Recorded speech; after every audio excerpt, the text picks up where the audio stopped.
We are so thrilled to be partnering with Hinge. Hinge is the dating app designed to be deleted. As you all know, I'm a huge Hinge advocate as I met my partner of almost 3 years on the app. Even before meeting him, Hinge was always my go-to app because I met more relationship-minded people here and had some great dates. Clearly, I haven't been on the app for a little while, but I re-downloaded it to check out some of the new features. One that stood out to me was the voice prompt, my best friend's take on why you should date me, where your friend can hype you up. Not only does this make the profile creation less daunting, but it's not always easy to see your own green flags. So to test it out, I asked Yue some fun prompts to get her take on what I could put if I was dating again. So the first one, how long have we known each other? What was your first impression of me and how has that changed? Julie and I have known each other for almost 10 years. My first impression of Julie was that she's very social, but I've learned that she has a lot more depth to her beyond the social butterfly that she is. My next prompt, what do you think are my green flags?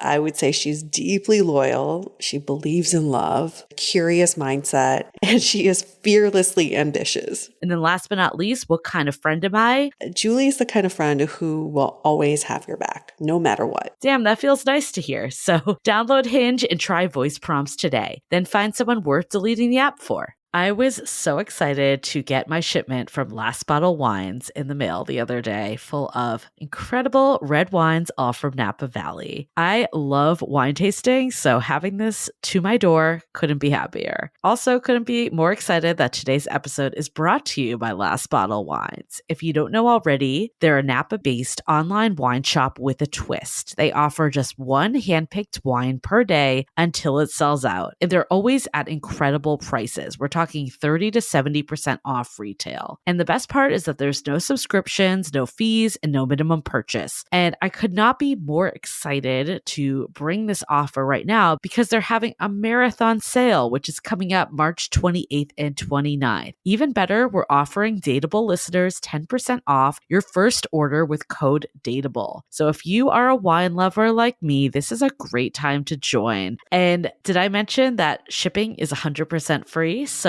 what are you waiting for? Mark your calendar for March 28th and 29th or get on it earlier if you want. You can sign up at lastbottlewines.com and use code DATEABLE and find out why Last Bottle is the most fun way to discover and buy amazing wine.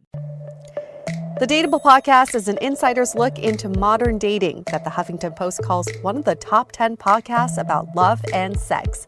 On each episode, we'll talk to real daters about everything from sex parties to sex droughts, date fails to diaper fetishes, and first moves to first loves. I'm your host, Yue Xu, former dating coach turned dating sociologist. You'll also hear from my co-host and producer, Julie Krafchick, as we explore this crazy dateable world.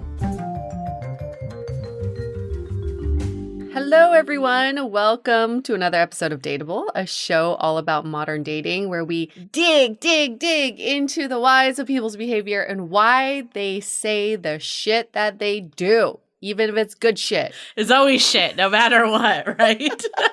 There can be good shit. There can be good shit. Shit is just like a new term for stuff, convos, yes, vibes, words. You know, all that word vomit that comes out of your mouth. Yeah, all encompassing. Say shit.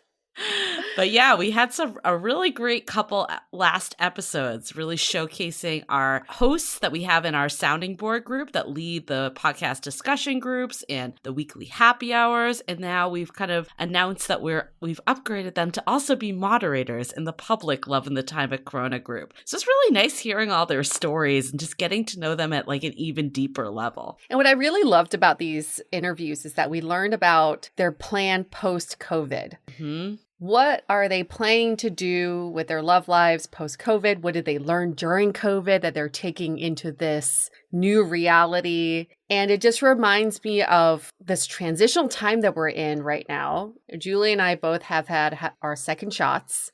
So we're, I guess, at this point, fully vaccinated. And I feel like I have new superpowers in some ways because, so last night, I didn't tell you this, Julie, I was out, my boyfriend and I were out in Culver City. This is where we live now.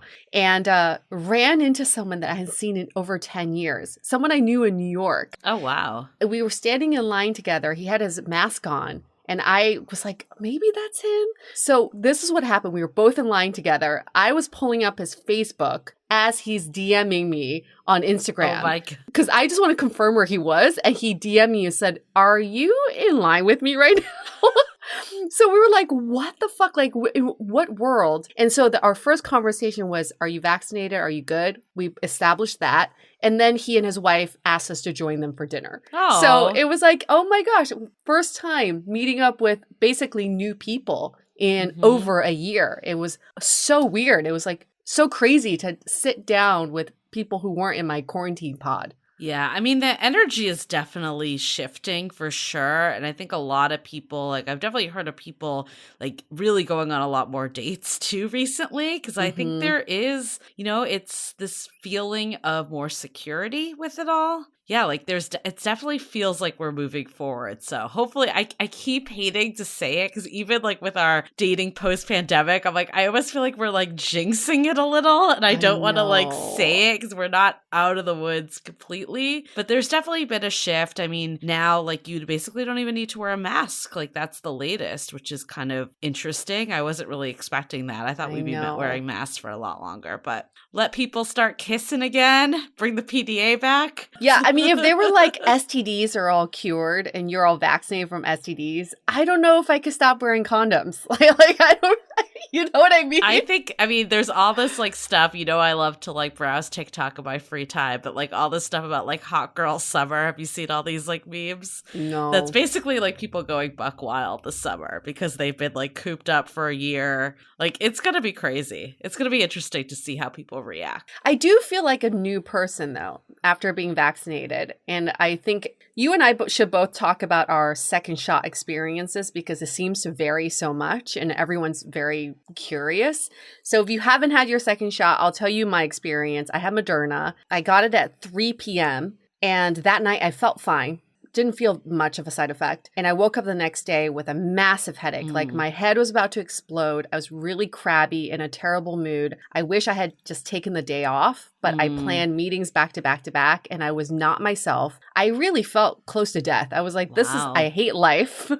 I didn't realize you had it that bad. Yeah, because I told you, I was like, I have a headache. Yeah. Which I guess relatively to other people's symptoms that I've heard, it's not that bad. But to me, a headache is just debilitating. To me, I can't think straight. I just can't be my normal self. And that night I took a really strong edible.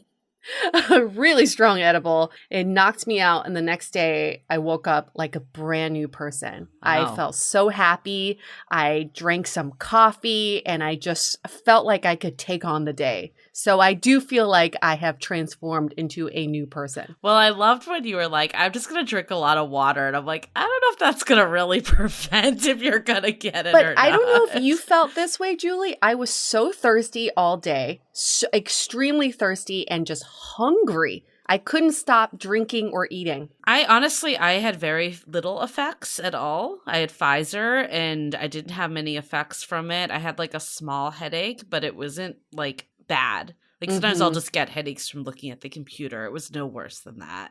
Yeah, I think relatively we both netted out pretty well. I know people who've been in bed for 4 days and can't get out of bed and who truly feel like shit. So just so you know, be prepared with Tylenol or a painkiller after you get your shot. It does help.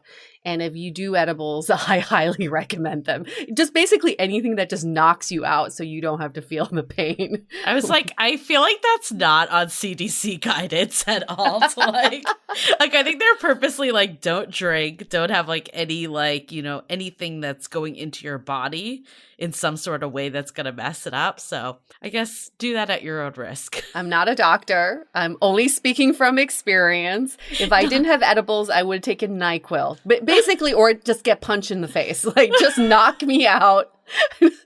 Put me out of my misery so I can wake up the next morning feeling brand new and fresh again. Well, speaking of being punched in the face, we have quite... What? What kind of transition is that? I'm nervous. Speaking of being violence. That's so much worse than it really is. I was just going to say we have quite the episode in store this week with love bombing, but I feel like I built that up way too much. You're like, what happened to you this week? That was quite the transition. Speaking of getting punched in the face. Figuratively, not literally, for love bombing. Yeah, please do explain. I don't know. I just think like, okay, well, I am super excited to do this topic. Actually, we have Dr. Diane, who we've been following for quite some time on Instagram and sliding into each other's DMs quite a bit. Flirting all the time. But I feel like this topic of love bombing, I'm so glad we're doing it because I've heard so many people use this in the last year that this person's love bombing me. And I feel like I've even been guilty of thinking that too. And I like that we actually like set it straight of like what it really is and what is the difference of, you know, someone getting ahead of their feelings versus actually like manipulative love bombing. So I think it's a really good way to differentiate that. I think we actually even got like a few questions in the Facebook group like about like, you know, like things are moving really fast, they're doing well, but like should I be scared of love bombing? So I think this will be really good for a lot of people. But the reason I think of like, I don't know, I just getting think punched of, like, in the face. You're like, please tie it back, girlfriend. Tie it back. I don't know. I think of like, you know, like some dating, like it's not an actual getting punched in the face, but like, you know, like when you think of certain dating behavior that you're just like, what is the association with that? Like, I think of love bombing as probably one of the worst because it's like someone is like controlling and manipulating you, like true actual love bombing. And I feel like it kind of is this like punch in the face feeling of like, I feel dumb because I fell for it type of thing. That's kind of like what went through my mind. Yeah, I mean, love bombing is tricky. We talked about it on this episode because you feel good, but then at the same time, you're like, should I feel good about this? And there's a thin line between love bombing and someone who genuinely cares about you and wants to do nice things for you. So this is why it's such a great episode because we make those differences very clear so you can recognize the signs and the symptoms if you are getting punched in the face or just a nice stroke in the face. Yeah. You don't know what it is. Speaking of positive love, it was a couple episodes ago we talked about how Yue got the card from my the red waiter. card, yes. The red card. So one of our members, Shelby, she was saying that she actually does this. She goes around and leaves people like these nice cards to brighten their day. And I feel like hers isn't even in like a hitting on Yue because she has a significant other. Like I think even before she had the significant other, it was never like that way. So maybe who knows what that guy's intentions was with you. But anyways, I'm putting this up on YouTube for everyone to see. So cute. She basically was like, who wants a card? And she was like DMing and she's like, would you want one? I'm like, yeah, absolutely. This is so sweet. So she sent this card, has a nice rainbow on it to bring some sunshine to your day. Okay, hold on. It's handmade, right? No, the card isn't. The card is from Papyrus. Oh, okay. I was like, damn, how much time did she spend? Yeah. I'm about to reveal the handmade part. Is on the inside. So hello, beautiful. Hello, beautiful. I'll read it so everyone can see. Yue's like trying to read it. Anyone on YouTube sees like Yue like in the screen trying to, I just look like your grandma at the grocery store. Are these oranges or apples? So Shelby's card. Hello, beautiful. Dating is an act of vulnerability and exposing your flaws, strengths, wants and desires to a stranger. Dating with kindness is a wonderful way to let another soul know that their heart is in good hands during your time together, and that there is still acceptance, generosity, and love in the world. Live in kindness, be kind, and stay dateable. My goodness. I got it today and I'm like, this is the most amazing thing. It also came in like this beautiful envelope and I'm like, I actually kind of like forgot the association that she sent it, like was sending this. Yeah. So I'm like, what am I getting in the mail? And then I opened it. So much joy. Lovely and profound. It really was.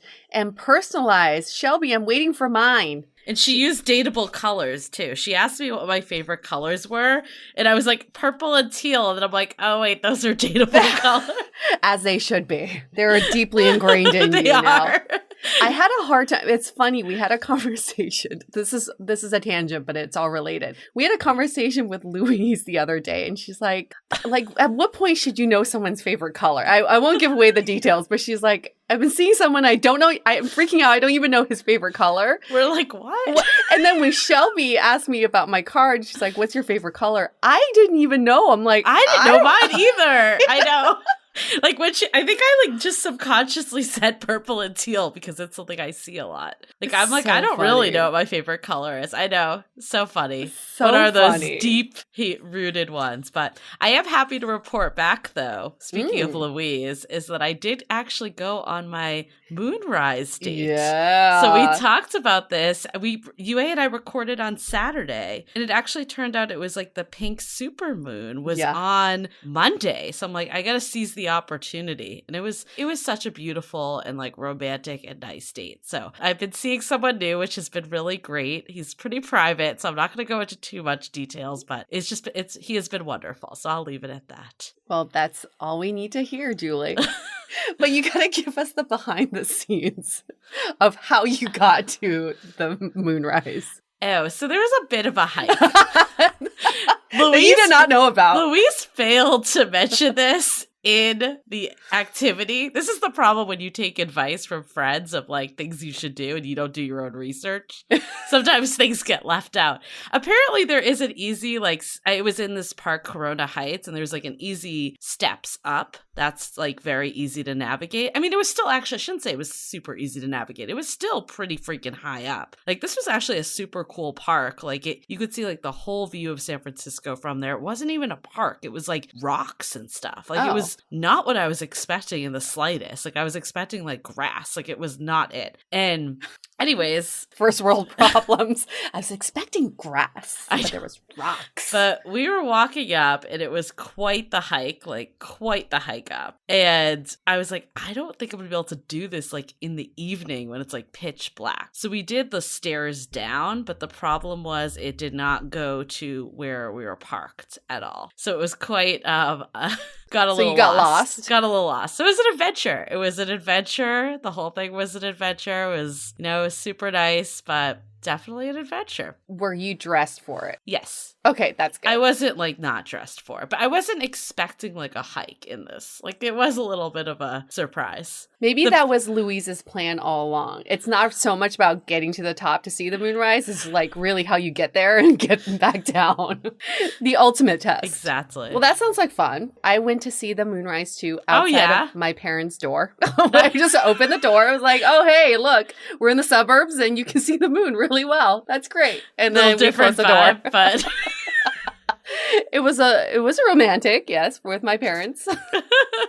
But I was inspired by that too. I thought that was like perfect timing. Mm-hmm. And it is just like romantic to stare at the moon, something we don't do all the time. It totally was. You know what I loved about this? It was a date I would never think to do before this. So I think that's like that's what Dateable does. It opens your mind to new ideas. And like for anyone that's, hasn't heard that last episode where we mentioned this, I think it was actually just the episode 1 ago, right? I got like on this quick. Yeah, it was did. like someone in the group was like, this sounds like a cool idea. And I'm like, I actually did it. You were so inspired. It was fast. It was.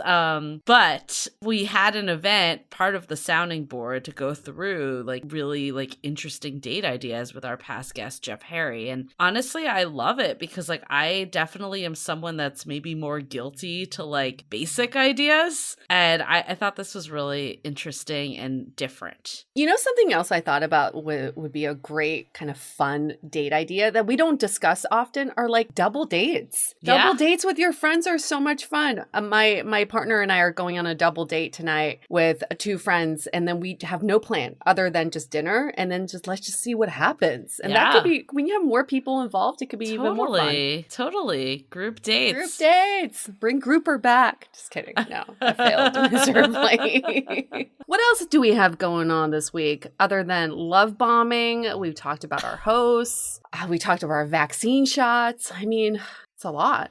Actually, yes, let's get to our question. Our new our nude segment.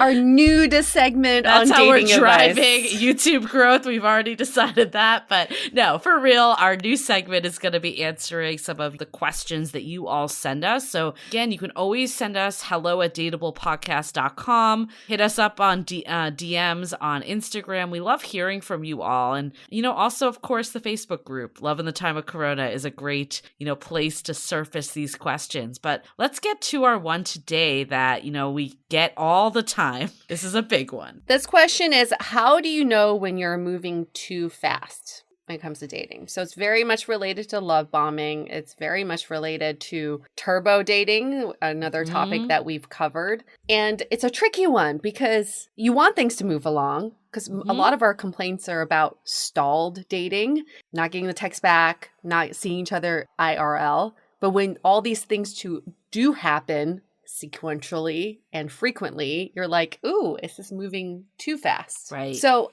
my answer to this is, it's a gut check.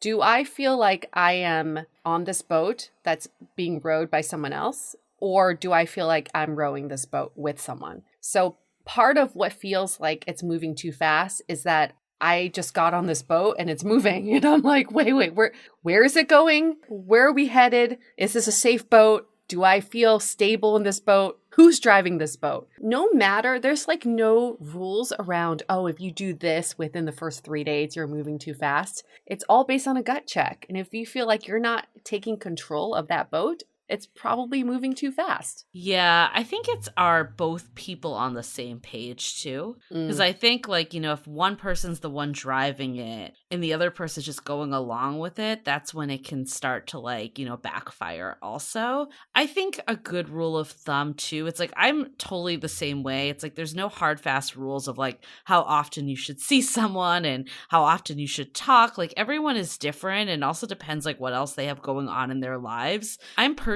a believer though is I've always been this way even in relationships. I like to preserve my life the way it was before. I obviously want to make room for the new person in my life, and they're going to be a priority, but I don't want to just stop seeing my friends, stop doing my passions, stop working out, basically change my lifestyle to accommodate a new person.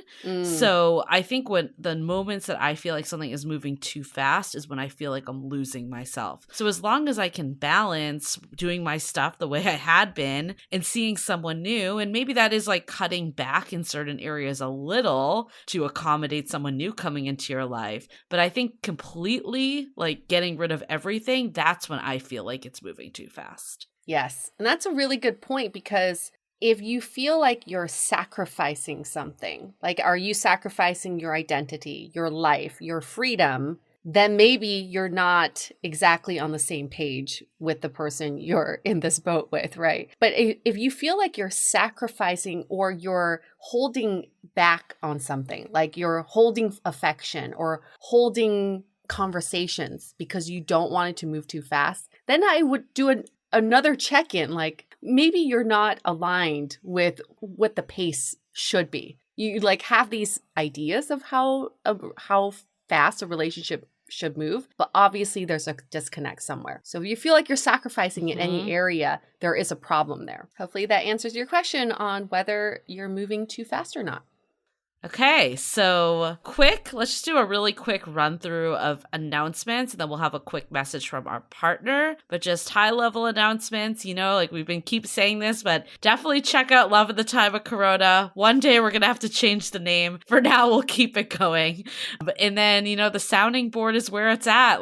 Get to know our hosts that you got to know through the episode even better. There was this great happy hour Thursday. We do them every Thursday. There's podcast discussion groups every Sunday. The one for love bombing is going to be super juicy, so definitely want to get in on that. And we had a great one last night. There was Janice, Shieldy, and Hisela were the hosts, so we kind of alternate our hosts up, and people were saying, new people that joined, how fun it was and how great it was to just shoot the shit and talk about dating and relationships and just life with new people. I think at the end of the day, it's all about forming connections. And we've said this a zillion times, sometimes, but like it's not always a romantic connection. It's just human connection overall. When you get the chance, also subscribe to our YouTube channel. That's where you'll get to see Shelby's card that she made for us and the random faces that we make when we record these intros, because a lot of it is in our nonverbal communication. And you get to see my new hair. I'm like so excited that I got new highlights. All right. Let's move on to a quick message from our sponsor.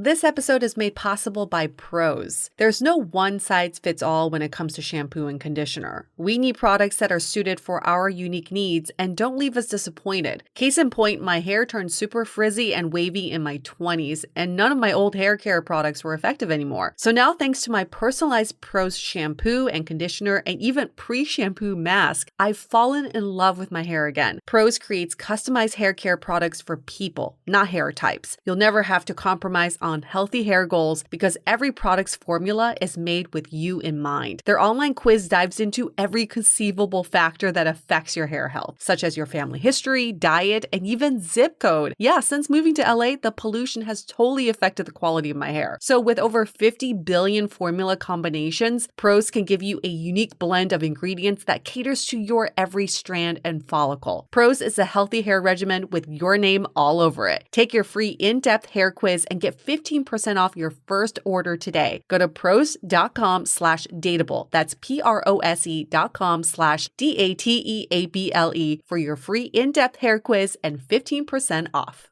Okay, so let's hear it from Dr. Diane.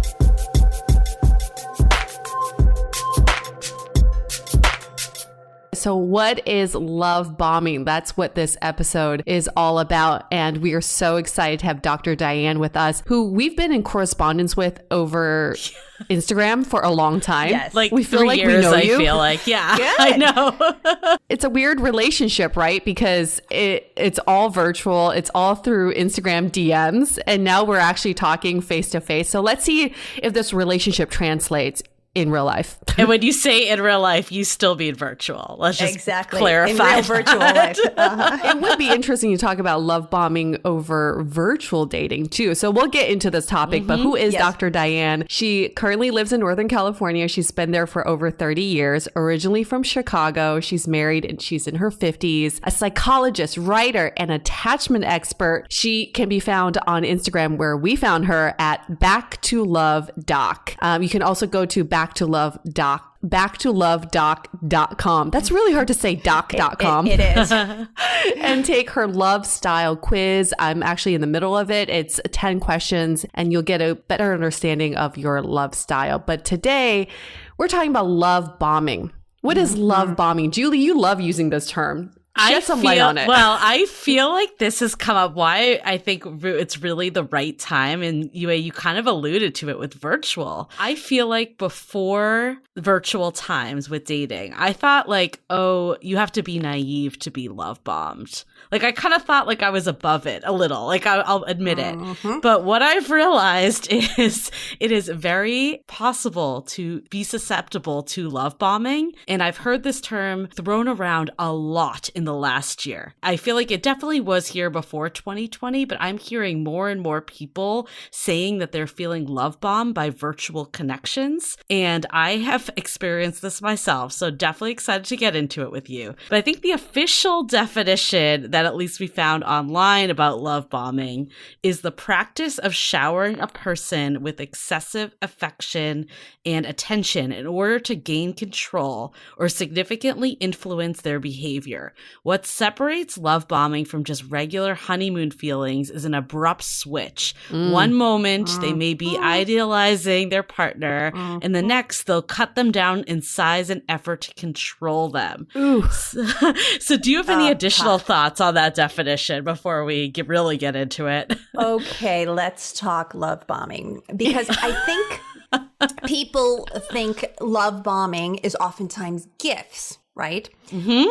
I have a perfect example, and we didn't have the term love bombing back when I was dating, but I had met this guy, met him at, a Sunday afternoon brunch, liked him, thought, oh yeah, I would go out with him again. He was going out of town. So he said, I'll be in touch. And I'm like, okay. So I go to my office the next day. Mind you, I didn't give him my address or anything, right? And there are 24 roses. Mm-hmm. And I'm like, wow. Oh, okay. So I'm like, that's nice, right?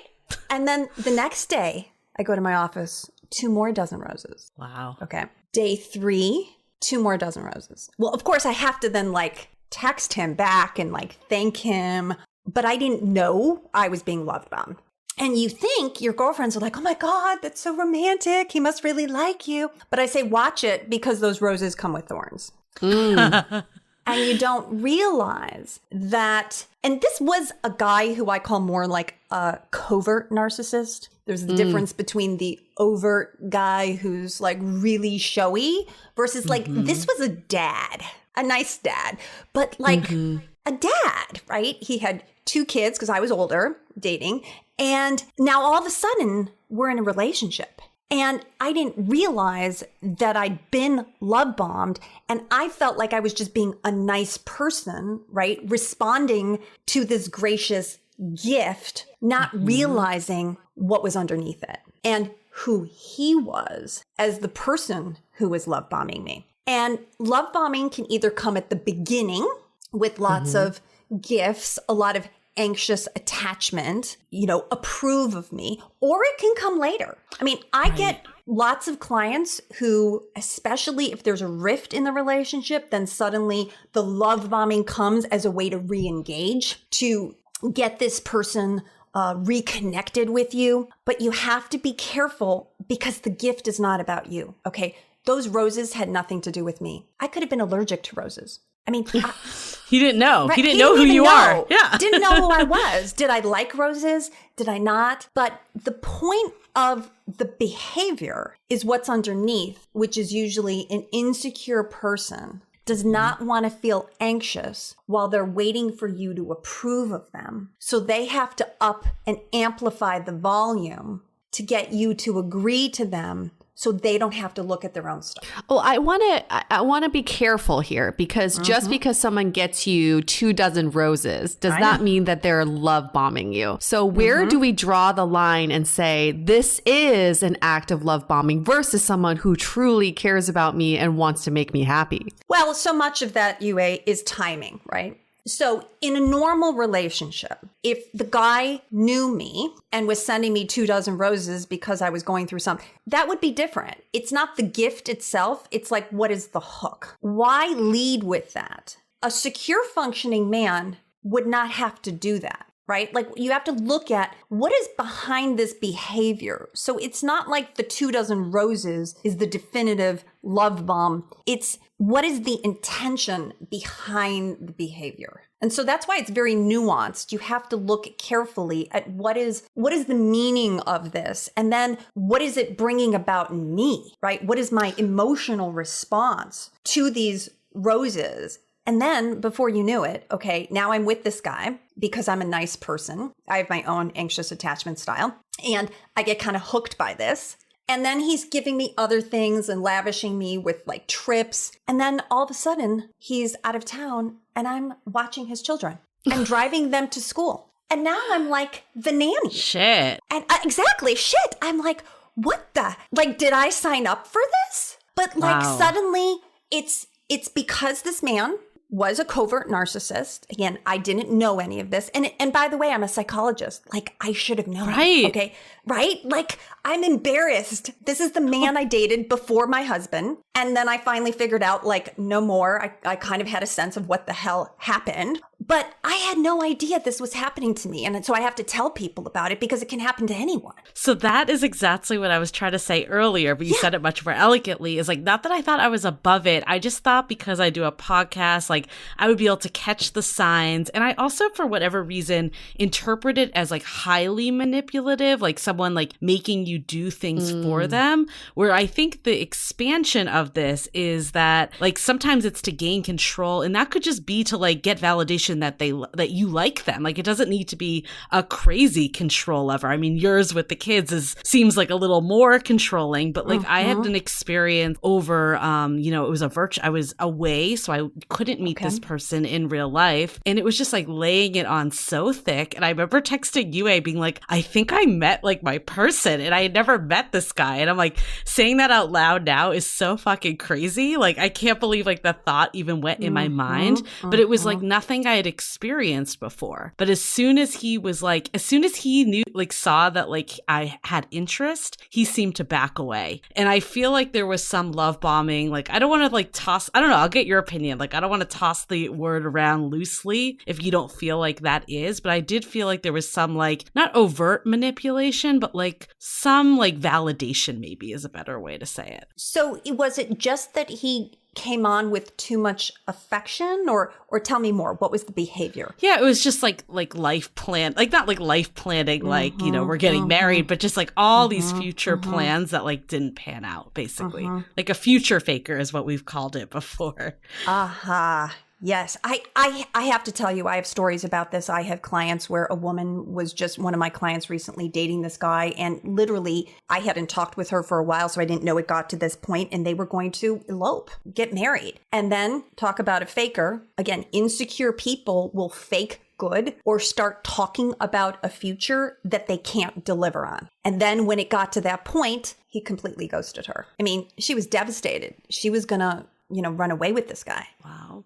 So is that love bombing? Like, is that part of the definition, or is that like another offshoot of love bombing? Yeah. So technically the word love bombing is again, an exaggerated sense. But if we look at who is the person who's doing the love bombing, like what's underneath the behavior? I'm an insecure person who worries that I'm not enough, right? That I have to give you more. I have to give you more of a story. I have to paint a rosy picture. I'm aware that maybe other people in the world have more to offer. Like this other man who did this to my client didn't have a lot of money. She did. So he felt intimidated by that. So he paints this picture that he can't follow up on. Or my guy didn't want to come out and say, hey, I really need help sort of like raising my kids, but, gave me all these other things that you go along with the package, and now you're in a relationship with them and you just think it's like an exchange for what you're getting. But you didn't realize that at the beginning, it was manipulative. That's the part. It's the manipulation. Why the lie? Because a secure functioning person wouldn't lead with something that they couldn't deliver on. So does that mean we have to be skeptical of everyone's right. actions? I mean, now I'm like, why is this guy being so nice to me? Are you love bombing me? Are you future faking me? Are you just being normal? I don't even know anymore. Right. You don't want to be in a skeptical state all the time. Again, it's back to how this person is making you feel. So here's the thing. When we're in love, right, falling in love is like a drug, right? And it takes over and you feel like you're in an obsessive compulsive situation where all you can do is like fantasize about this person. That's the normal love drug. But the person should be able to contain it enough. Why are they going so overboard? So just think about what is normal. Normal would be, it's your birthday. I do something for you. We have an anniversary. We celebrate together. I know you love chocolate. I buy you chocolate. I've heard extreme examples of love bombing, and let's put it in that category where people are, I knew a man who bought a woman like 13 purses, like designer purses. And then oftentimes, remember, the hook is something like, oh, well, you don't like my purses? What is this? Is this too good for you? There's the hint of the manipulation. So again, it's not just the gift. It's what is the gift hooked to? That's what you have to ask yourself. You have to say, what is this? Why so much? And what is it that they want as a result of that? Because oftentimes there's two types of people who love bomb. The narcissists, who oftentimes are the avoidant attachment style person who doesn't know how to really be vulnerable and be close. And so they have to, again, underneath, don't feel good enough, right? Didn't get that from their parents, feeling like a secure enough person. So they're going to overdo it with something. Again, gifts, attention.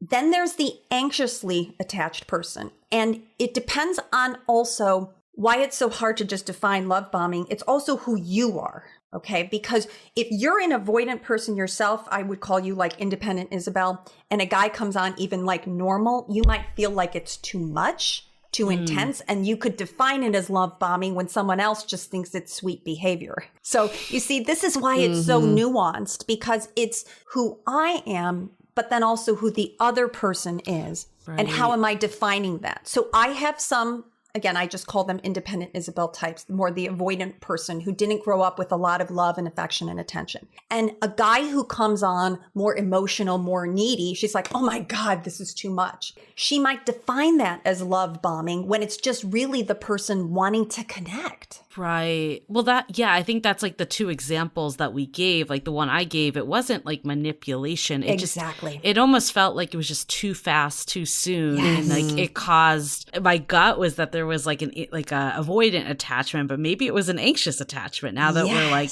unpacking it, my initial thought was it was avoidant because it was like once it became real or once it became whatever, that's when they like bailed a bit. But yeah, I mean, I guess like a question for you, I feel like narcissist, that word gets thrown around a lot. I feel like psychologists love that word. I feel like everyone, everyone in dating, I feel like wants to call whoever they're dating a narcissist. It's like the top word that's always tossed around. Can you like break down what that actually means? Okay, so one of my most fun IG posts was, is he a narcissist or maybe he's just an asshole, right? Okay.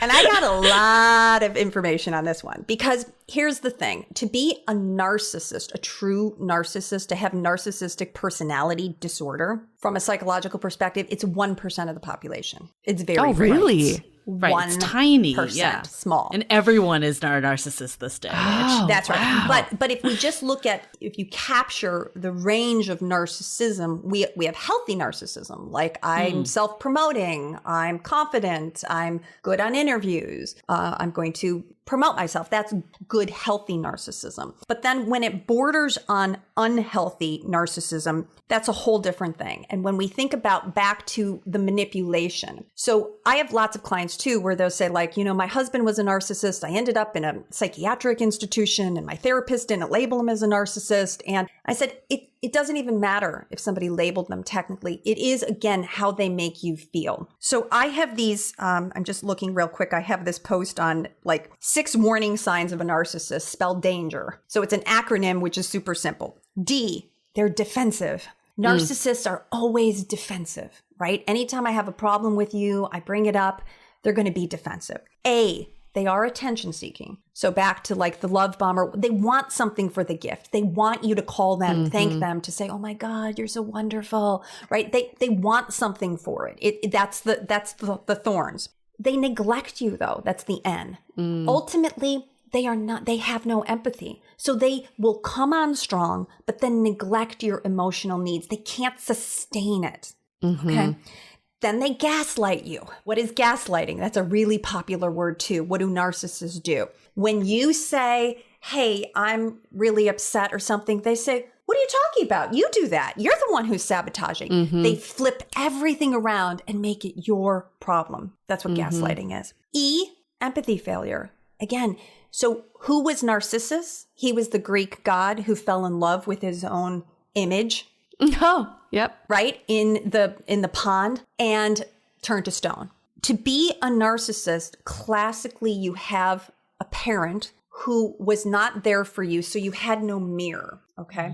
So a lot of narcissists then have no one to tell them that they're lovable or that they're good. So they seek this out in the world. So who are classically narcissists? Usually actually educated people. Why I dated a ton of them.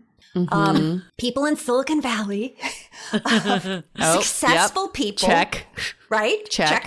San Francisco, who get a lot of their needs met from external rewards because they weren't feeling loved at home, and oftentimes have narcissistic parents themselves who don't have the capacity for emotional warmth. So they have to get that from other people, and then that becomes their self-esteem, and then they want to associate with other people that they highly value, right? And then they surround themselves by people like that. And then the last R for danger, they rebound quickly. So, yes. Yep. They're going to tell you, same thing with my ex, the narcissist with the thorns and the love bombing. Then, we're breaking up and I'm telling him, it's just, you're not who I thought you were from the beginning.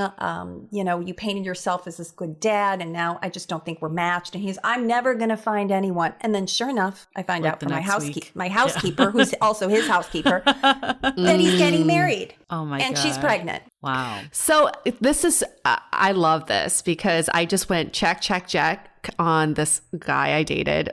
Absolutely narcissist. Maybe not in the 1%, but maybe in like the 30% of people who are semi-narcissistic. Yes. And his version of love bombing was not easy to spot in the beginning. So I think it is important to note that love bombing sometimes is not clear until later. And you compare their actions to their earlier actions. So an example is when we first started dating, Julie, you know this story. I was living elsewhere. I came to San Francisco to visit him. So he had a whole weekend planned in an Excel spreadsheet of all his favorite places. So on paper, this looked amazing. This guy was so thoughtful. And he asked me to give him any requests. Is there anything you want to see, you want to do, you want to eat, etc.? So I gave him a list of requests and he did not implement any of it. So that was red flag number one, because he wanted control over the situation. To me, I was like, oh, he just didn't have time to plan this. I was making excuses. Now, the danger that you just spelled out, the N for neglect, he forgot my birthday. So after he planned this amazing weekend that took so much thought and time, on my birthday was the only day he did not call me, did not even acknowledge. So when I called him out, the lack of empathy came through. He was like, oh, I'm sorry. I've been busy. I thought you were busy. At least own it. And his excuse was, come on, it's just, I missed it.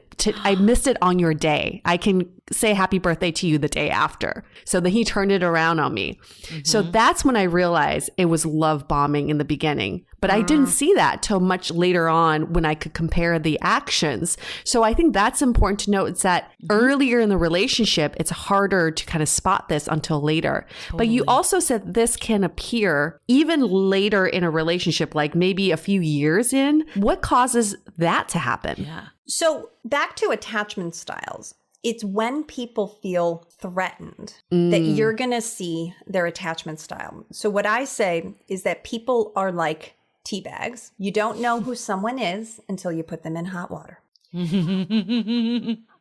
We also say you don't know somebody's strength until you put them in hot water. But it's so relevant because that person, it depends what the stressor is. So you're right. It's very hard to define this is love bombing, this isn't. It's a context of behaviors stemming from a person's insecurities for which they feel like if they can move through this stage of dating faster, like if I can get you, hook you faster, or wow you from the beginning, you're actually going to be in love with me. And then I'm going to get to slip in these other things. That's the manipulation. So it's like, if you think of like a bomb that goes off and it's like, it's a smoke screen for other things. So you can't see my insecurity. I love the name of this book, The Wizard of Oz and Other Narcissists. Because you think about it, okay? Who is the Wizard of Oz? He's the little man behind the curtain controlling all the controls, right? But he is, I am Oz, right? I am all knowing. And I love that name of the book because it talks about who are these narcissists, right? They're the little insecure men who really can't sustain it. They can't sustain the intimacy. They don't know how. So they're kind of like faking it, like they're doing these behaviors. They might watch the romantic movies and pick up that, oh, women like that. But again, it's coming from them. It's not about you. That trip lacked you in it. Yep. He just wanted to get you to notice what a good guy he was, right? And when it really mattered on your birthday, and my guy, the exact same thing, my birthday's right by Christmas, and it's always a trigger for me. Sure enough, he's like, well, can we just change your birthday? I'm like, okay then. Right? And these things are subtle. You don't really realize them until you're kind of in it. It's like the quicksand. Then to your question, it can happen later too. So when the threat comes up now, the threat is threat of losing you, the threat of their own life. Maybe their job is going really poorly or something. For my guy, what happened was this was the craziest thing. Like, I'd met him on Match.com and I was showing my girlfriend like my profile on Match, and somehow it reactivated my account without me knowing it. And then he confronts me. I come back from a trip and he confronts me like, how dare you've been on Match? Well, how the heck did he know that I was on Match? Right. Unless he was, right? Back to the gaslighting. So now he's like, how dare you? I can't believe you were on Match. I'm like, I wasn't.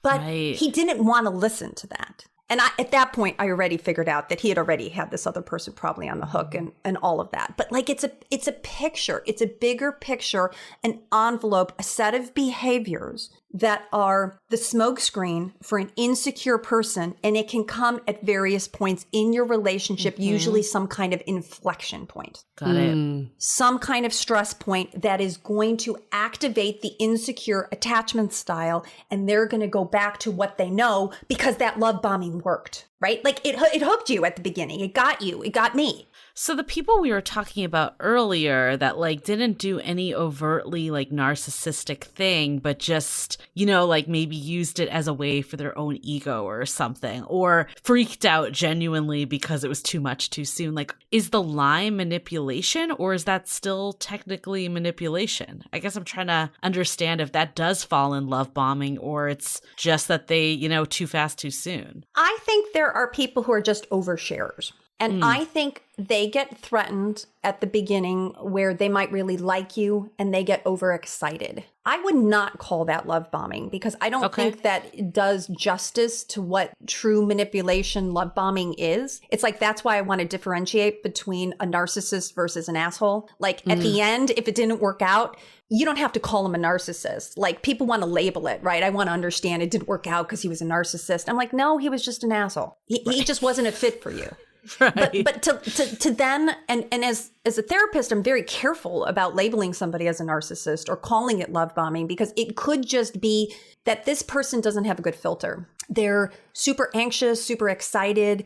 They overshare. What I hear, and I was just talking to a client today, where what happens is she's an anxious person and someone else will share something and she feels the vulnerability and she doesn't know how to echo or mirror the vulnerability. So she ends up oversharing. And then, I don't know if you've heard the term like having a vulnerability hangover. I love that. Please. That's amazing. Okay. Explain. Okay. A vulnerability hangover is when you shared and you didn't plan to. It's like you got drunk and then you're like, what the hell happened? I kind of blacked out. And it's coming from a place of your anxiety that you feel like, so for her, I would say, did you feel like you couldn't just, so this guy, for instance, said that he was a recovering alcoholic. And so she felt like she needed to mirror his story with her own trauma story. She wasn't ready to share her trauma story. And we were working on her narrative, like, this is your narrative. You own your narrative. You decide who is trustworthy enough to get this narrative for you to be safe with. But because he shared, she felt she needed to share. And instead I said, you can give other empathy statements. You can say, thank you so much for sharing. I feel really vulnerable with you. That's an amazing story. Wow, you're so courageous. You know, good for you. What is that like? Keep the focus on them, because also you run the risk that when I share because you share, I'm actually taking away from your story too. Got it. So it's not necessarily love bombing. It could just be that, like, if like the pace isn't feeling right to you, that's kind of on you to maybe control the pace a little and not necessarily. And here's another scenario that I've heard labeled love bombing that I'd love for you to kind of let us know is like similar, like someone comes on strong. There's a lot of conversation. Maybe it's virtual, maybe it's in real life. And then they start to pull away. Yeah. And then when you confront them, they do kind of gaslight you a bit, like you're overreacting or something like that. Is that love bombing, or is that like purely just a miscommunication of people? You're shaking your head no. Yeah. I think here's the problem with all of that. Let's go back to the love drug. We're excited at the beginning. You haven't met the person yet, because this goes into ghosting. This happens all the time, right? You haven't met the person yet. You're really excited. You're sharing lots of information. You're really connecting. And then you finally do meet, right? And now you don't feel the urge as much because you've already met them. But in your mind, you had the expectation that would continue. Now you're watching carefully and you're observing that as a pullback when really it's just normal. Because men oftentimes, if we're talking about heterosexual relationships, men oftentimes communicate because they need to. But like, it's only that the woman imagined that that pace and that rate was going to continue, and now you're disappointed. If you label that as normal behavior, which was excitement from the beginning, and now it's just a normal pullback, because when you confront the person about the behavior, they're not even aware of it. Got it. So it's not that they're necessarily manipulating you. It's just their reaction might be to that like, oh, I didn't see that coming. And even I could see that happening, obviously situations where you meet up for the first time, but even if you've been like dating for a little and then like you have an expectation, like I think women often do this too, that we're like 10 steps ahead of men a lot of times. That's right. Yes. Yeah. And I guess that's a question for you. Like, can women love bomb? Like, is that possible too? Or like be narcissist, or is it mostly found in men? You know, I think women are more guarded and more cautious. So for instance, like women wouldn't say something like, oh, you ought to meet my sister or my best friend, unless they really meant it. And I think men don't practice as much with other men, and they get excited. And sometimes they throw down these provocative statements without really thinking through what that means. So women are less likely to love bomb because she's always filtering and watching what she's doing. What about like to manipulate? Like, do you see that in both sexes? Like, let's say the tables were turned and it was a single mother that needed help with their children. Like, is that possible, or is it more show up in men? Women wouldn't. I don't see that happening as much. She would just kind of come out and be more direct. I'm not saying it couldn't happen. Right. But I see that. And here's the thing. I don't think the men, this isn't conscious. I don't think the thing is that I say, because I'm a couples therapist too, so much of this is unconscious behavior that came from childhood. And if you look at that person like a baby, you wouldn't see that they were like pre-planning and manipulating. And that's why I said, you know, it's not like the man has this master plan out there and I'm going to get her and then I'm going to hook her for so many months and then I'm going to tell her and then I'm going to, it all happens really fast and it happens really unconsciously. So when you do confront the man on it, like you've pulled back and he's just thinking, shit, I was just busy at work. I didn't plan some big thing to hook you and then abandon you. I just got busy and I thought we were at that point where I didn't have to manage the relationship so much. Maybe from a good perspective, he's feeling so safe and secure that he doesn't have to be texting you every day. And from the man's perspective, the man just wants support, a woman who's going to kind of be there, but maybe he has more of the avoidant style and he didn't ask for that. So we have to be curious about the behavior. We have to ask, hey, John, I haven't heard from you. What's up? Instead of like leading with, oh, you abandoned me. You rejected me. What's wrong? Let's talk. Because that's priming. And when you prime someone, they feel triggered. Okay. They feel threatened. The worst thing that you can say is, we need to talk. Because you're like, oh crap, I'm in trouble. That's my mother telling me we need to talk. I love that too, because then you can see what the reaction is, as if it's gaslighting or narcissist, like it's all on you. Then you know that maybe this could be love bombing more. And why I call it 6 steps of danger. Like for me, I know when I'm involved with a narcissist, they usually again talk more about themselves. They don't ask you a lot of questions, right? You might be on a date, they barely ask you anything. God knows, I was with one guy, I don't think he asked me a single question. And I'm like, check, please. See you later, right? You know those people who they can't, you can see it. And for me, it's like now the hair on the back of my neck stands up, so I know. But in dating, especially if you're coming at it from a place where you yourself might have been deprived or you haven't had a lot of attention, and then all of a sudden somebody comes along and they give you this kind of attention. And remember, we are all infiltrated by the movies and rom-coms and The Notebook. I mean, I did a post about this, like 5 steps why The Notebook is not a good model. Okay?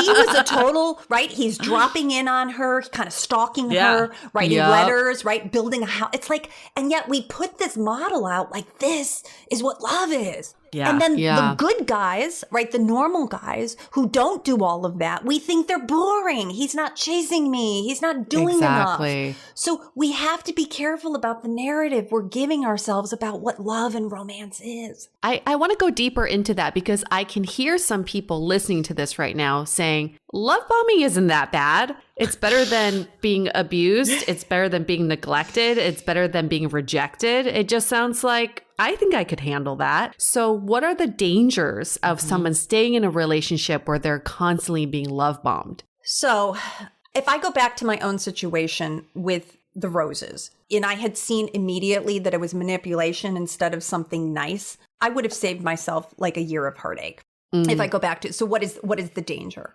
If the roses come with thorns, if the gifts come with an expectation, if you turn it down, and if I said to this guy like, hey, no, I don't really like these roses, I'm turning them back or something, what a narcissist would do is say, again, what, my gift isn't good enough? Who do you think you are?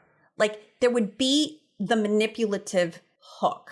And yet, the best advice that I give people, if you are with a narcissist, there's not going to be a good ending. It's not going to end well. They're not going to say, oh, you're right. Like this guy saying to me, oh, I'll never find anyone. And yet he already had somebody else on the hook. I mean, like, what? You know, I felt horrible, right? I'm like, what did I do? I'm not good enough. I mean, it activated all my abandonment wounds. But they're not thinking of you. And the love bombing is a problem, again, if it's a series of behaviors that come with a hook and suddenly now you're into a relationship that you didn't really even choose, right? I didn't like choose that. If it had been slower paced and I had felt like I'd been invited into this relationship, but I felt like there's a way where you just become like disoriented. Like there's a way that these behaviors, like it's really a bomb, right? It's like, boom. It just kind of catches you off guard. And so why I think it's important for women to know about this is because you do have to pay attention. What is the feeling I'm getting around this person? Is there an ulterior motive? Why aren't they going slower? Why aren't they respecting my boundaries? Right. Why aren't they dating me more in a normal way? What's the rush? That's the question. What's the rush? I think COVID is tough right now because people are really lonely. They're gravitating onto anything. Things are moving faster. We hear of turbo relationships, right? Yes. So like, I think sometimes it can be hard to differentiate. Is this just the new pace of relationships in COVID, or is this love bombing? You were saying narcissists are mostly avoidant attachments. Is that what you were saying? Mostly, but you can have an anxious ambivalent, I call him nervous Nick. You can have a nervous Nick type because it's your nervous system, right? Who is very insecure and can love bomb you too. So there's stats that like most of the dating pool, the older and older you get, becomes more avoidant or anxious and less secure. Like how can you spot these people, or is there a way to spot these people early on so you don't get into this situation like you just described? Oh boy, so many clues, right? And I think there's more like yellow flags that can turn into red flags. But the point of, if you're with a narcissist and you bring up their behavior that is concerning to you, they're not really going to be empathic. They're not going to listen or say, oh, thank you for telling me. How can I adjust? How can I change? They're not able to take it in and pivot, right? That's the defensiveness. They're going to see it as something wrong with you because you're throwing up a mirror that isn't the mirror that I like to see myself as smart and accomplished, and I have so much to offer. You're giving me a different reflection and I don't like it, so it's your fault. It's your problem. It's about you. That's what I'm pushing back. Let's take a quick break from all this good talk about love bombing for a quick message. So do you think love bombers know that they're doing it? I'm going to call them relationship terrorists to go with this whole theme. Do you think that they are guilty for these terrorist actions? Again, I think it's unconscious on their part. I think Really? I think, having said that, I think there are some players out there who are very good. They know exactly what to say and what to do to get a woman to fall for them. And then I think, like this guy that I'm talking about, the covert narcissist, I don't think he was consciously aware of that. I really don't. I don't think that he like knew that. I think he was running so fast and had so many other issues that he just wanted to get me because he saw me as valuable. Oh, here's this attractive woman. I want to get her. And so he wanted to hook me fast. That was where the behavior came from. And I think men are aware, right? They know what women like. They know that flowers are good. Like at some point you figure out what are the behaviors, or she likes nice things, get her a purse. I mean, I've heard from so many of my clients that they, again, men send them credit cards. They give them exorbitant things. But again, no normal, nice guy, no secure Steve, my character, would do that. He wouldn't have to. Right. I think it's the generic stuff too. Like I think what you all mentioned, like, because they're not tailoring it to you in any way. And like you mentioned earlier, it doesn't have to be just gifts though, right? Yeah. It can be other stuff. Like how could you see this in other ways? Well, if their love style is more acts of service, now all of a sudden, they're coming to my house and doing repairs. I know a lot of guys will do that. They'll try to make themselves invaluable in other ways, right? So you mentioned you have a problem and all of a sudden, but it's poor boundaries too. It's the lack of kind of like asking, is this okay? Right? They're just like making an assumption. It's the manipulation is like, it feels kind of forced. And it's not about you. It's not personal. It's stemming from their insecurity. And that's why it's so tricky because they look like, why would they need to do that? It looks like it's genuine, but it's coming from this place of not feeling good enough. The little man behind the curtain. Could it be words of affirmation also, like excessively, or is that not as much of a sign? I think so. Again, if their love language is verbal, then they're going to lay it on thick with all of that. And different than like the anxious person who's oversharing their own stories, they might be sharing a lot about you. You're so beautiful. You're so wonderful. I've never met anybody like you. And all of these things just feel like too much. Like, tell me you like my eyes or something, but don't go on and exaggerate. And then when I say like, oh, please stop, or that's too much, then it becomes again like, oh, well, what's wrong with that? You're just not used to a man treating you this way. And it's got like a jealousy tone, and it's just rift with all other kinds of things. Not all love bombers are narcissists, so we can clarify that. And I do have a friend that comes to mind. He love bombs out of insecurity. We've talked about that too. And he does that with all of his girlfriends because he's so afraid of losing them. Yes. So I kind of want to take a moment to just help save these sort of love bombers because one, they don't know they're doing it, but two, how can we help them recognize they're doing this out of insecurity, and what is the next step to get them out of this kind of behavior? Perfect. So when I work with that kind of guy, there's a part of them they don't know how to connect. They don't know that real connection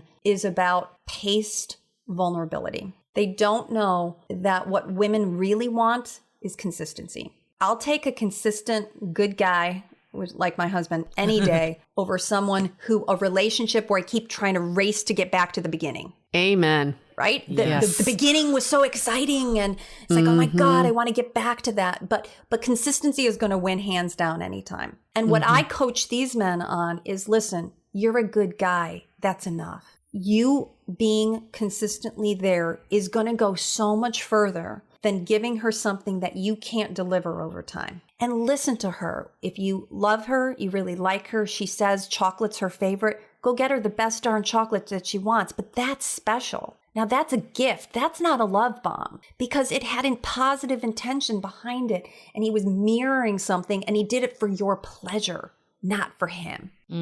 That's a great distinction. So I tell these men, right, learn that you are enough. You don't have to do all of this extra stuff. You just have to be like 10% better than the other guys out there who are flakes, who aren't being consistent. Yeah. If you're a good guy and you show up consistently, that's your money. That's your ticket. So for all of us dating right now, yes, like there's going to be bad actors. There's going to be people that are insecure that we can't save, right? They need to do that work with someone like you. I think at the end of the day, Yue and I always say this, the only person you can control is yourself. Yes. And I'm not putting blame on people that have been love bombed, especially if it's been highly manipulative.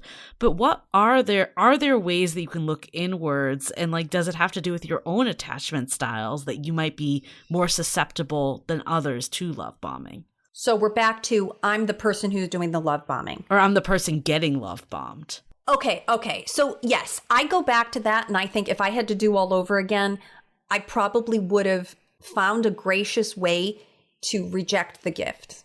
If I had to do all over again. And I wouldn't have felt like I owed him anything. Because that's the hook for women. That women who are insecure themselves feel like this behavior is special. If I had labeled it as more about him and less about me, then I could have been on top of it. But I got sucked into the vortex of this behavior by not seeing it for what it was and then feeling deprived myself and then feeling like I needed to kind of like deserve that after the fact and gave him more than I wanted to give him. Got it. So it's your own security is really where it's coming from. My own security. Then I worked on myself. And then I finally got to the point in therapy, like, okay, this is the last narcissist. And because I was an anxious person myself, I'm going to be attracted to whom? An unavailable person, right? Because my parent was there for me sometimes, but not others. And that's my hook. So I do a lot of posts and I have a lot of clients that I forewarn them. If you are the anxiously attached person, you are going to be hooked to these people who are unavailable. And in the end, they're going to break your heart. I think it's where like your view as well. Like if you think of dating as scarcity, like in a scarcity mindset, there's not that many good people out there. And like, I know, like, I mean, we can debate if mine was love bombing or not. It sounds like it might not have been, but the way that I like interpret it was that like I hadn't been dating for so long because of COVID that I'm like, oh, this person's giving me a lot of attention. And there was something in myself that maybe I was a little starved for attention or insecure. And if I was in a better, like more, either had more people kind of in rotation or like was just more confident and back out there with it, maybe you wouldn't have felt like you could have maybe self-paced it a little as well. Exactly. And I think so many people are feeling loneliness and just it's normal to want to connect, especially during COVID. Right now, And I think what we're talking about, Julie, is this person just sounded eager. To me, they were too eager. They couldn't filter. They too probably felt the same way. And I think you then, as the person who's receiving that, you can say, hey, listen, you know what? There's going to be time for all of that. You know, I feel like our conversations are a little bit intense, but why don't we just like make them a little bit shorter? And if you then felt in control of the behavior, as we're saying, you can only control yourself, then you could kind of like slow that down a little bit, but with also some reassurance. Hey, I really like you. You know, these conversations are great. I just feel like I've been on the phone all day. It's just a little too much for me. I'd prefer if we talked for shorter, but you know, keep up the pace because this is really good. Right. Got it. Instead of just like texting less or doing something that makes someone else feel like you're ghosting or pulling away. Exactly. We have to just communicate more what works for us. You take care of yourself. Tell them because they don't want to have that disappear either. They're enjoying that. But it's the intensity that you wanted a little less of. And then for the actual love bombers, like people that are the ones love bombing, like how as a dater do you kind of navigate dating? Like you were saying before, you don't want to like be skeptical of every last person. What is that balance of looking at those? I feel like with like red flags, like people are always like, red flag, this is a red flag, this is a red flag. And it's almost like intimidating, and you're also like kind of setting yourself up for negativity, but also we can't be dumb and ignore things that could actually pan out later. Like, what's the line? Yeah, Dr. Diane, you know, it just sounds like it's a loose situation. You can't win anymore. You're just people are saying, I'm just looking for someone to treat me well, and now it's like if they treat you too good in the beginning, then you got to be a little weary. My whole thing with dating too is it only takes one, and you have to see it as abundance model. There are a lot of good guys out there, but there's also just a lot of people who are just like you, insecure, looking for love. None of us really know what the hell we're doing, right? We're all just kind of fumbling through it. I personally think for me, when I got to the point where I said like no more narcissists, I also opened myself up to a bigger dating pool. And then I myself wasn't so anxious because when you're anxious, you're heavy. Okay. I kind of say it's like you're a muffin. You're like a dense zucchini muffin. I love your analogies. Okay. I Nobody know, they're wants so good. a So muffin. good. You got to be a cupcake. Okay. You got to be a cupcake that is like light and fluffy and fun and has sprinkles, and like people want to date a cupcake, right? So lighten up, cupcake, is what I say. Like, if you're so anxious and so worried, I'm going to be abandoned, I'm going to be rejected, this guy's going to love bomb me, I'm walking into it in a fear mode already. My guard's going to be up. Dating should be fun. You're getting to meet somebody. There has to be an element of curiosity and play. And when I said I've got to bring all of me to dating, because I'd been hurt so many times, I dated for so long, then I started, my tagline on Match.com was, life is short, I hope you're not. Okay, and I'm tallest, I'm just saying, because I'm like 5'10" though, and I wanted someone who was tall, and I know it's superficial. And short men would write me like, how dare you? And I'm like, okay, well, but my husband's 6'6", and it worked. But I got to that point where like I didn't care. I was just going to have to be myself. Like, this is my personality. I can't worry about offending everyone. I'm just looking for one. I think we've said this on many episodes, and this is kind of a good segue to takeaways, but like we've talked about the feeling, and I think it really does come down to that feeling. I think you do know in your gut, is this authentic or is this not? Do. Like, You do. I think you do. And I think a lot of times when you still continue to do it, it comes from what you were saying of like the lack of confidence yourself or where you're at. If you're in a world where you're the cupcake, I'm so going to be like swiping through dating apps being like, I'm the cupcake, and just keep thinking about that. But I feel like if you're in a place that you're the cupcake, then you are kind of like, okay, is this authentic? I have a lot of options. Like, you're kind of looking at it that way, opposed to like, I need to like grasp onto every last person that pays me attention kind of thing. I tell people, because I watch The Bachelor, I follow all of them. Me too. You too. and I bonded over that, Dr. Diane. So now my new thing is this. You are the Bachelorette. You are not on The Bachelor competing with 30 women. This is your show.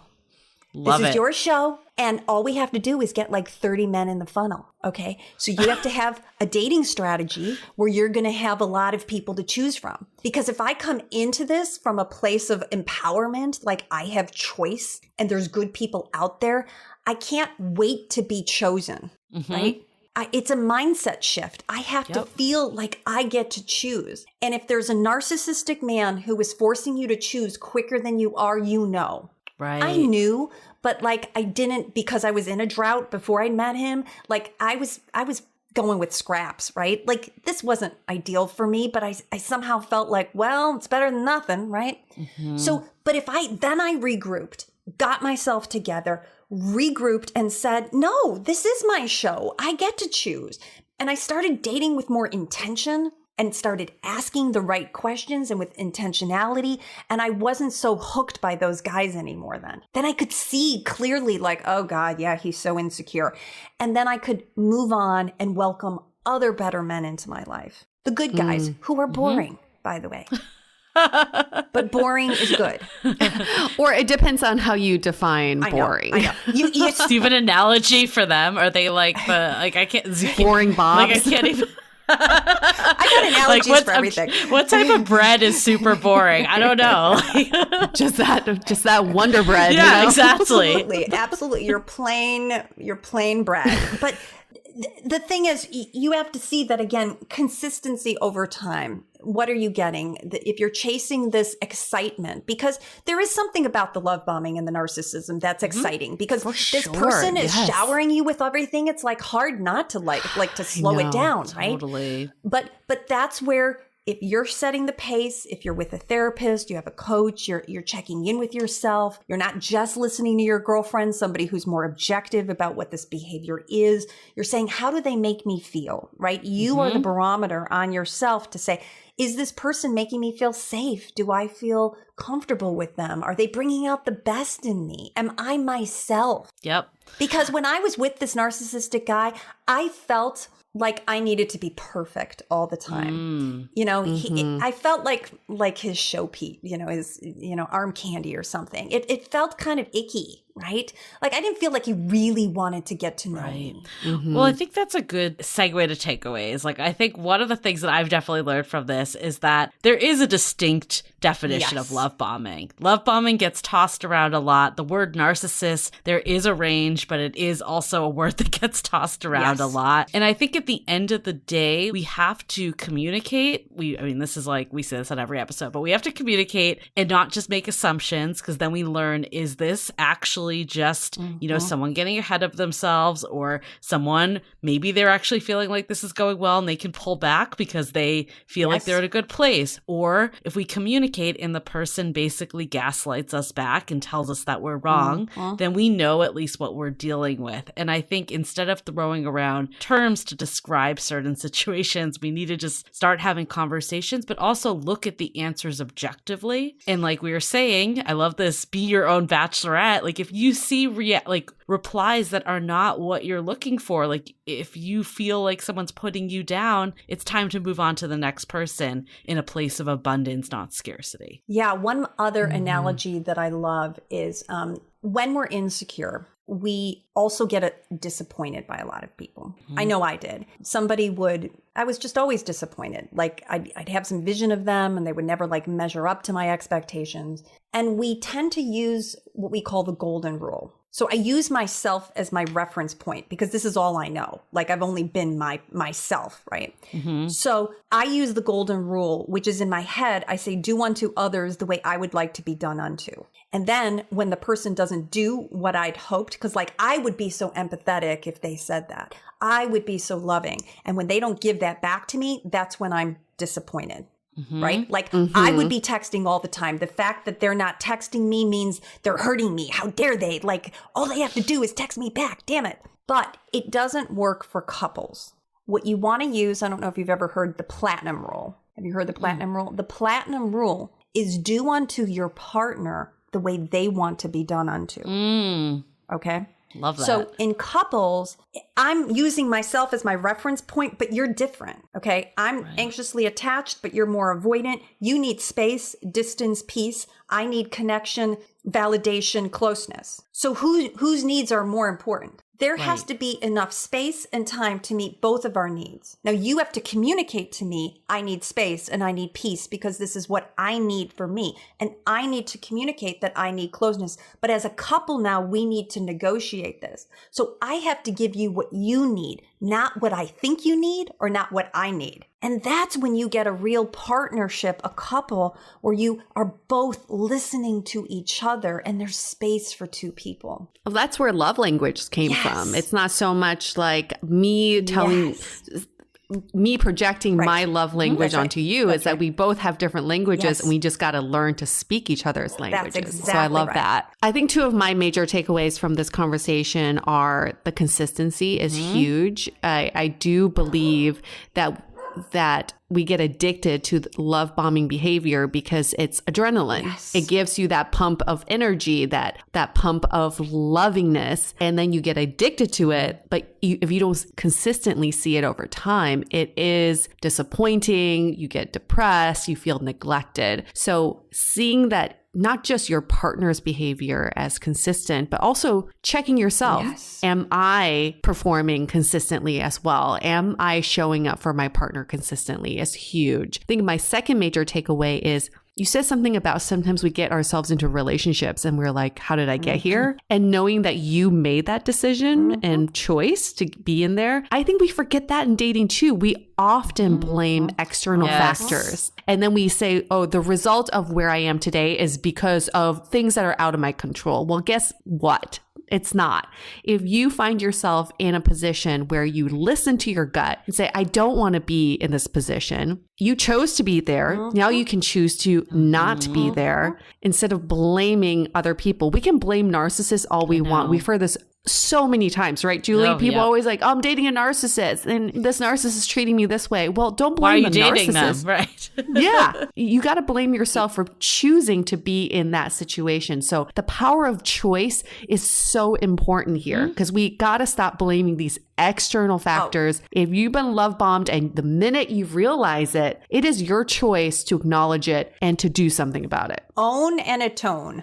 Yeah, outside of narcissists too, another one that I think gets thrown around all the time is they're insecure attached. Like they're an insecure person. And I think attachment is really important to like understand yourself, but we can't just use that as the reason why every relationship doesn't work out too. Like, you know, they just might not be the right fit for you. It might have zero to do with their attachment. Like there's so many things out there. But I think like the other takeaway is that this could happen to anyone. Like you said, Dr. Diane, like you're a psychologist and it happened to you. I think the key is when you see the behavior that's off or you start to feel the behavior that's off, that's when you act. When you just keep brushing it under the rug, that's when it becomes you in control versus not. That's right. And don't expect that they're going to agree with you. This is the problem. When I said, if you're with a narcissist, you need to get out. It oftentimes, I mean, I've helped people, you know, untangle their, you know, and get divorced. If you're waiting for the other person to give you permission, they're not going to. Remember, they're a narcissist. They lack empathy. They're not going to agree with you and say, oh yeah, you can do better. Are you kidding? They're going to tell you, good luck to you. You'll never do better than me. They're going to cut you down. And then there's something called narcissistic rage that you do have to be careful of. True narcissists will be so offended that you left them that they could really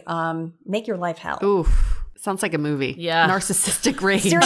Seriously, it's ugly. So I would say, once again, back to control. So what if you have to turn some guy down and they tell you like, oh, what, you think you're too good for my gifts? I'll just say, you know, thank you so much. But it's just, we're just not a fit. And, you know, say whatever you need to, literally say whatever you need to take care of yourself, to get out of that, and then declare no more, which is what I did. Like, no more. I'm not open for that inconsistency. I'm going to welcome only men who are at a different level into my life. And when you get really clear on that, you won't have all these red flag people. I think the other final one on like the labeling, I love your like, are they a narcissist or just an asshole? Because I think sometimes, you know, it just is that simple. Like we don't need to find a label for everyone. We just need to know that the behavior or the feeling does not align with what we're looking for and move on. It doesn't need to be like, they did this, like they did that. It's better spent time to just move forward opposed to like figuring out their like, you know, personality disorders and all the stuff out there. Like you're not a psychologist. Right. Yeah, we're not a fit. Exactly. That's it. Yeah. Leave that to Dr. Diane. But I do have a label. I just took your love quiz or love style quiz, and I am a secure Sophia. Oh, so nice. That is a label I am happy to flaunt. Yes. And speaking of this quiz people can take, if people want to find out more information about you, they want to connect with you, they could go to backtolovedoc.com. Yes. No. Yes, that's right. Backtolovedoc.com. Yes. Now no one's going to ever forget it. Backtolovedoc.com. That is a tongue twister. Backtolovedoc.com. Right. Oh my gosh, I did it. So, okay, if I gave you my real name, which is Diane Strakowski, now that's a mouthful. So I got all these long names. Yeah.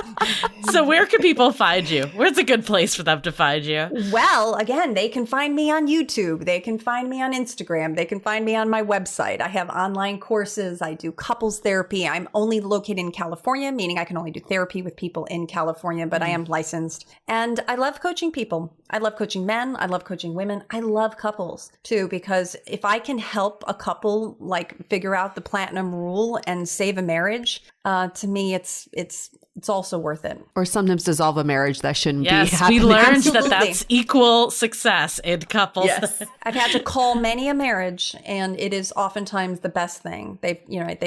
I'm like the fourth couples therapist, and we need to just have some peace. Yeah.